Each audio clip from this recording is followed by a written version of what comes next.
So let's talk about karma yoga. Karma yoga is a practice that helps us to manufacture good karma. It's a daily practice because this world needs inputs every day, because we need things every day. It's serving the whole that we all exist within. It's service to the one. And so karma yoga is a daily practice.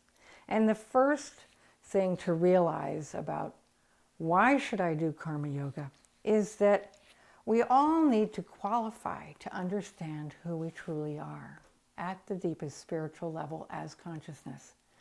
We need to cultivate ourselves. We need to qualify. In the same way, to perform at Carnegie Hall as a musician, we must practice and study and qualify. And to study physics for a PhD, we must qualify for years of study, step by step by step. And if we want to fly an airplane, we've got to practice, study the book, qualify and be fit. And to know ourselves spiritually, we must also qualify. And karma yoga is one way to start our qualifications in earnest. There are 3 yogas that Vedanta talks of, and we're going to talk about karma yoga today. And the first step of karma yoga is prayer or worship of God, devotion toward our source, our creator, the one, or the field of existence. And the way we do this is we are offering an open, heartfelt prayer of devotion for all of life, all creation. And we express gratitude to the Creator for what we have. For this is what brings good karma when we serve all of life. It is mending the rift between ourself, between our source, between God, between that one, by turning toward the one, away from all the material world. We turn back, if you will, towards the one in gratitude, in thanks. And that is devotion. That's a daily practice, which you can do before you get out of the bed in the morning, the way I described previously. Say a prayer for all of creation. Say a prayer of creation of an ideal world. Pray for all the children.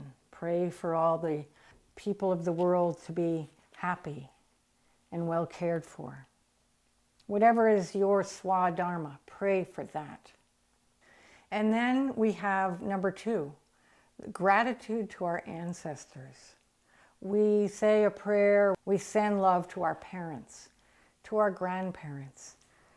No love is ever wasted, is a quote from Mother Mary. So even if you had a difficult childhood, even if you don't know your parents, even if they were hard on you, they brought you into this world, and there is a place for offering gratitude to them for that.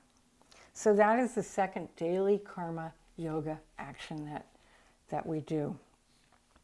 If you think about it, everything in this world is here because of the work, the sacrifices, the creative inspirations of our ancestors. So we can be grateful to our own and everybody else's ancestors in this practice of karma yoga. And the third one in the Vedanta teaching is giving gratitude and worshiping the rishis and the scripture of Vedanta. But we can translate that into our own lives by chanting and singing and teaching others of oneness. For example, when we chant, when we sing, we raise the frequency of our own selves and the world around us. And so that's a powerful way to uplift all of creation, especially in chanting in the Sanskrit traditions.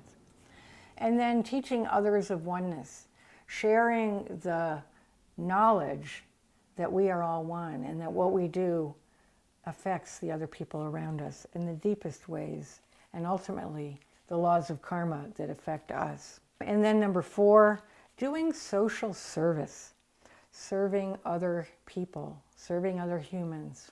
We can work in orphanages and hospitals and helping the elderly. This is the 4th on the list, and often in Western society we think that it's sort of The pinnacle of the final step of serving the world is serving humanity.